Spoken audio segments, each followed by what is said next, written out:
Welcome to Watch Mojo. And today, we'll be counting down our picks for the most melancholic tunes from the world of rock. Old man washed and black, tattooed everything.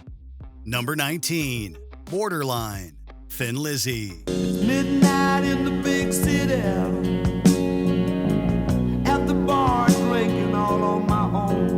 The music of Ireland's Thin Lizzy has always retained a certain emotional resonance that felt different from their 1970s arena rock contemporaries. This was thanks largely to the sensitive lyricism that was often present within the lyrics of frontman Phil Lynott. This could be seen on classic Lizzy tunes like Still in Love with You, as well as on Borderline. Back on the borderline, one more time. This latter tune was taken from Lizzy's follow-up to their gold-selling Jailbreak LP, Johnny the Fox, and tells the tale of a lovelorn and despondent man drinking away his sorrows. This melancholic song couldn't feel more removed from the bravado and machismo of 70s radio rock, and this distinction helps make Borderline feel like a fresh listen even today. Back on the borderline, one more time. Number 18, One More Light, Linkin Park.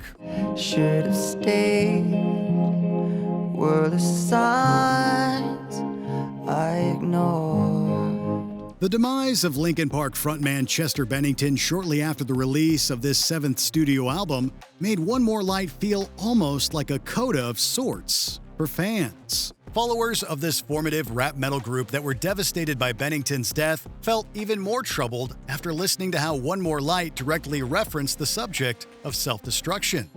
Doesn't mean it isn't there. Friends, fans, and family alike were left with emotions that were likely difficult to process. Although the healing power of music also probably helped One More Light lift those same fans up a bit from their sorrow.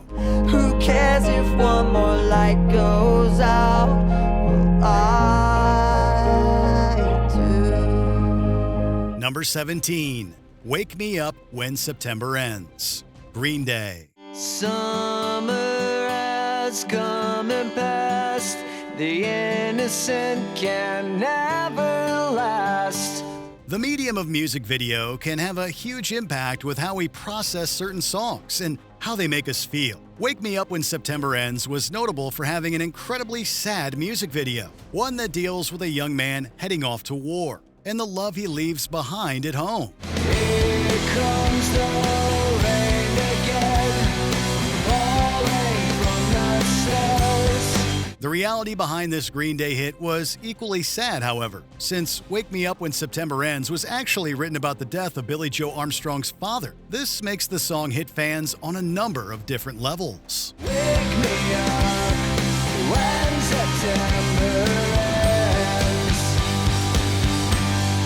ends. Number 16, Love Hurts, Nazareth. Love hurts, love scars.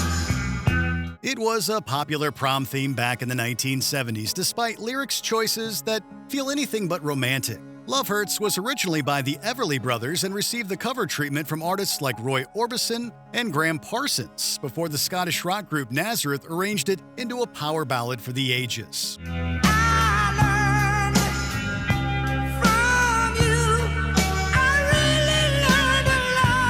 It's a song that states in no uncertain terms how long heartbreak can take to heal and how much pain breakups can cause both individuals in a relationship. Sure, Nazareth's version of Love Hurts may have also served up an opportunity for prom attendees to get a little closer to their dates, but make no mistake, this tune's a weeper.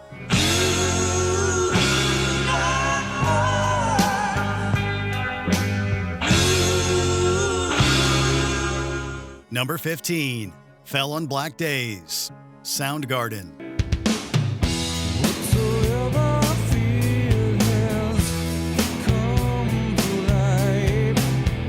The situation with Soundgarden's Fell on Black Days feels similar to that of One More Light by Linkin Park. Specifically, how both tunes feel confessional in tone. Both bands lost their singers under tragic circumstances, with Fell on Black Days dealing specifically with mental health struggles and depression. Today, this Soundgarden song almost comes across like a cry for help from the group's frontman Chris Cornell, a sentiment that's unfortunately shared by many of the band's fans around the world.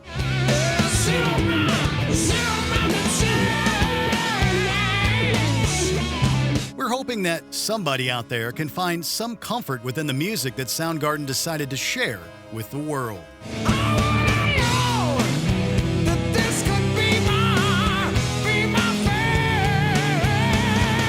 Number 14, Soldier of Fortune, Deep Purple. I have often told you stories about the way. The Mark III era of Deep Purple was notable for the inclusion of future Whitesnake singer David Coverdale within their ranks. The music crafted by Purple during this era wasn't glam or hair metal, however, but instead could be marked by some real pathos and emotion, such as on this closing track of their 1974 album, Stormbringer. Though blindness is confusing, it shows that you're not here.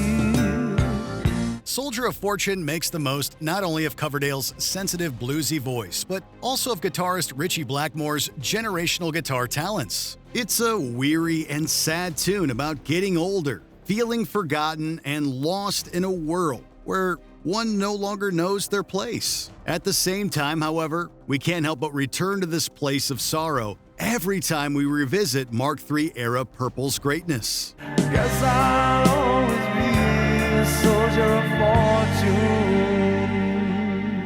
Number 13, Space Divest, Dream Theater. Flying through beaches and mountains on angels, feeling my heart west.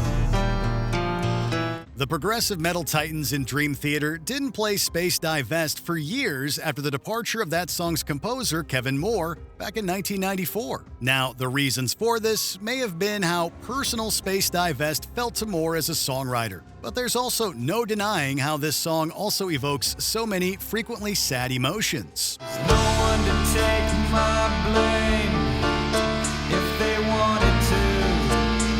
The experimental nature of Space Divest utilizes spoken word samples to interesting effect, but it's more how Moore's evocative piano playing melds with vocalist James LaBrie's palpably tender vocals. Then there's that closing coda of Space Divest, as synthesizer flourishes turn what's already a great song into one of DT's all-time classics. And I'll never be young again.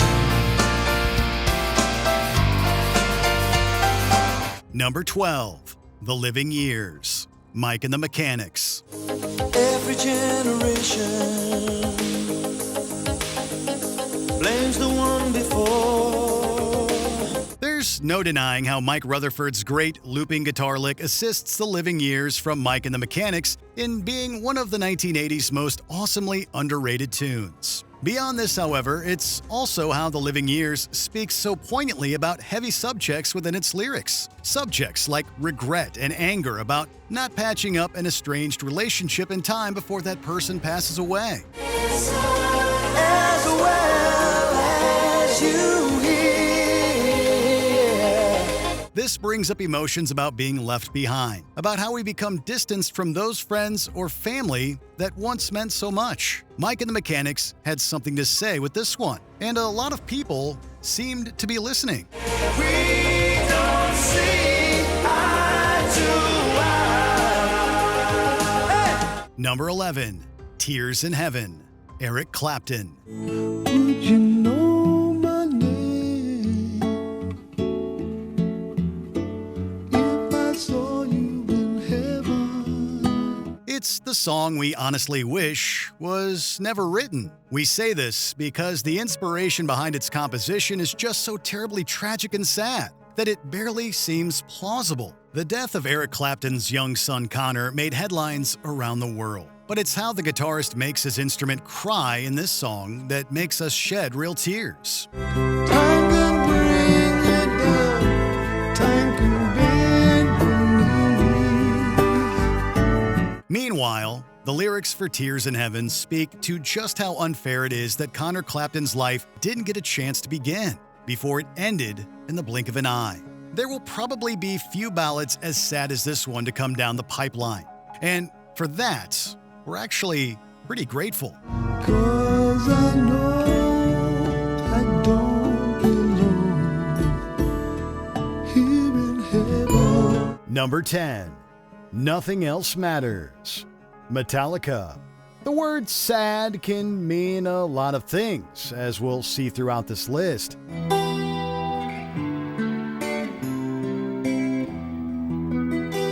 In the case of Metallica's Nothing Else Matters, sadness is evoked in a way best called contemplative. The song's open construction is of the barest bones variety, utilizing an open string arpeggio that can basically be played by anyone.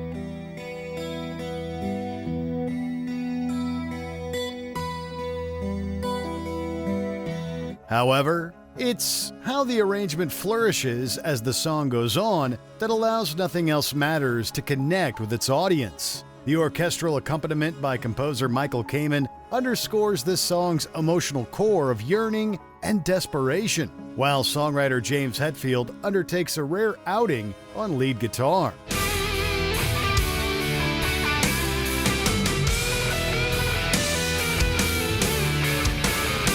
It's subtle but wonderful stuff. Number 9. Nutshell. Alice in Chains.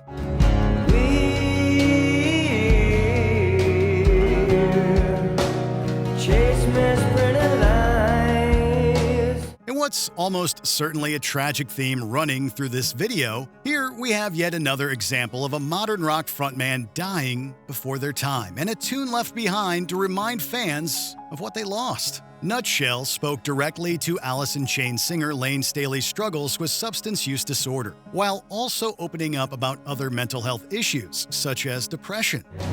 Yet I find repeating in my head. The song's dark atmosphere and almost oppressive vibe allows for Nutshell to wash over the listener, serving as either a cautionary tale or source of comfort for those dealing with similar issues. If I can't be my own, I feel better dead. Number 8. Last Kiss. Pearl Jam. Where can my baby be? The Lord took her away from me. It had been a while since a fatalistic song like Last Kiss had hit the airwaves back in 1999 when Pearl Jam covered it. We're out on a date in my daddy's car. We hadn't driven very far.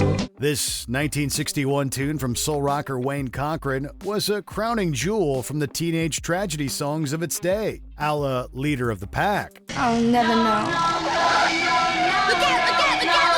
Pearl Jam's version retains this raw desperation of a car ride gone horribly, horribly wrong, particularly within the vocal delivery of lead singer Eddie Vedder. The lyrical material may be morbid and depressing, but that is typical with this type of song, and Pearl Jam nails the sincerity required to make their take on Last Kiss feel enduring and vital. She's gone to heaven, so I got to be gone, so I can see my baby when I leave this world. Number 7.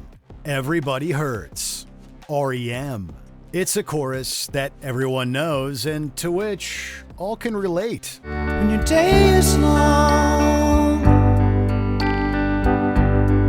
and the night. Everybody Hurts from REM was one of those songs from alternative rock's halcyon era that felt like it was everywhere, and with good reason. Don't let yourself go. The tune captures the 90s grunge and college rock crowd's desire for musical sincerity, particularly in the wake of the comparatively vapid, emotionally nebulous power ballads of the 1980s. Well, everybody hurts. Everybody Hurts just strikes a resonant chord within us, uniting listeners via its melodicism and poignant lyrics. It's arguably the best-known hit from REM, and this definitely isn't a bad thing. Oh.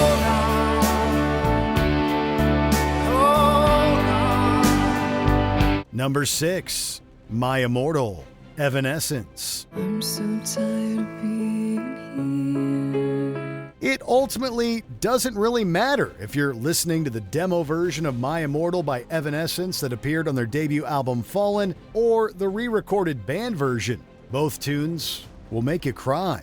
These wounds won't seem to heal. This pain is just too real. This is a foregone conclusion, and one that seemed to follow around My Immortal since it first hit airwaves back in 2003. It's the impassioned vocals of lead singer and songwriter Amy Lee that seem to connect with audiences.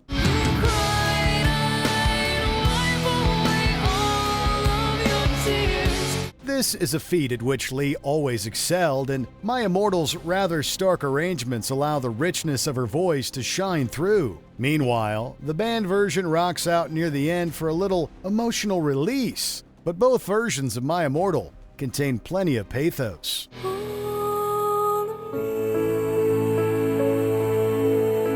Number 5, Rainbow Eyes, Rainbow. The voice of Ronnie James Dio is much missed by the heavy metal community. She's been gone since yesterday.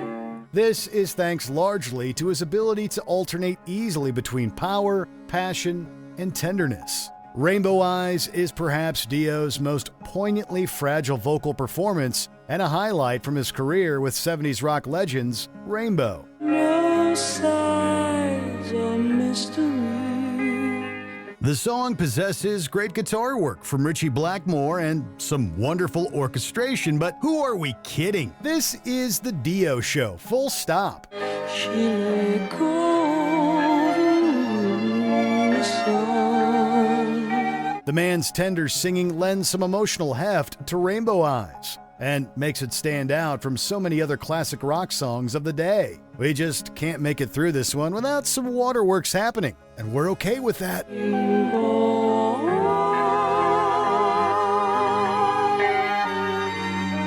Number 4, Landslide, Fleetwood Mac. This song just grabs and holds on to the listener right from Lindsey Buckingham's opening guitar work. I took my love, took it down. Fleetwood Mac's Landslide is one of those songs where the guitar playing is just magically melancholic, a folky rootsiness that feels at one with the earth, as well as our deepest emotions. And I saw my reflection in snow-covered hills. The live version from 1995's The Dance is honestly even better, perhaps because of emotional hindsight and age, but also due to the talent of both Buckingham and Stevie Nicks. Well, I've been afraid of changing. The latter's lyrical poignancy is palpable, while the song's rhythmless arrangements never take away from just how powerful Landslide still feels so many years later. Bring it down. Number 3, Hurt, 9 Inch Nails. There's no denying that Johnny Cash's cover of Hurt from 2002 was a transformative, powerful version of this song from 9 Inch Nails. I hurt myself today. Yet, there's a darkness at play within Trent Reznor's original that remains unique. Focus on the pain. Reznor managed to make the industrial music genre sound commercially viable, which is no mean feat. He did so through songs like Hurt, a grand and evocative ballad that sounds practically cinematic in scope. Reznor sounds intentionally vulnerable, while the creepy piano accompaniment lends Hurt a vibe all its own.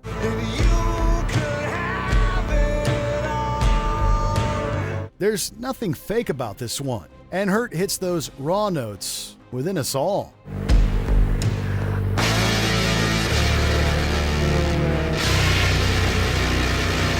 Number 2, The Show Must Go On, Queen. Queen demonstrated their emotional mettle with grand movie score ballads like Who Wants to Live Forever, and The Show Must Go On feels the most confessional. Empty spaces, what are we living for? This was a song written and recorded near the end of Freddie Mercury's life, and the band seems very aware of this fact. As a result, The Show Must Go On feels simultaneously celebratory, reflective, and tragic. Whatever happens, I leave it all to chance. Mercury's vocal in particular sounds ragged in the best possible way. A powerful performance from a dying man, still very much in charge of his talents. My soul is painted like the wings of butterflies. It's virtually impossible to not get choked up listening to The Show Must Go On, especially knowing the struggles through which Mercury was going during its recording.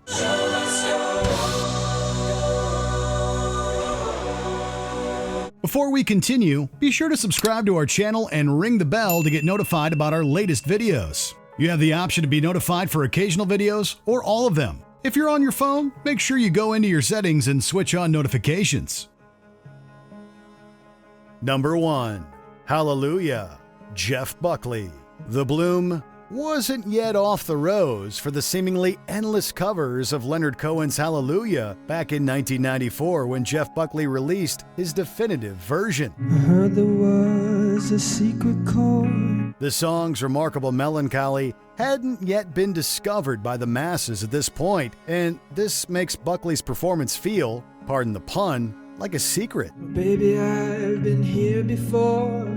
I've seen this room and I've walked this floor. Of course, the real tragedy of Buckley dying young makes his Hallelujah feel even more fatalistic. But we honestly wouldn't still be talking about Jeff Buckley if he wasn't great. It's not a cry that you hear at night. It's not somebody who's seen the light. Comparisons have been made between Buckley and another lost young talent, Nick Drake, and they're easy to understand. That said, Jeff Buckley's Hallelujah stands on its own two creative feet with strength, power, and yes, sadness. Hallelujah.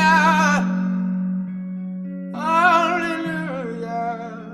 Do any of these songs retain any special significance for you? Share your story if you feel comfortable to do so in the comments.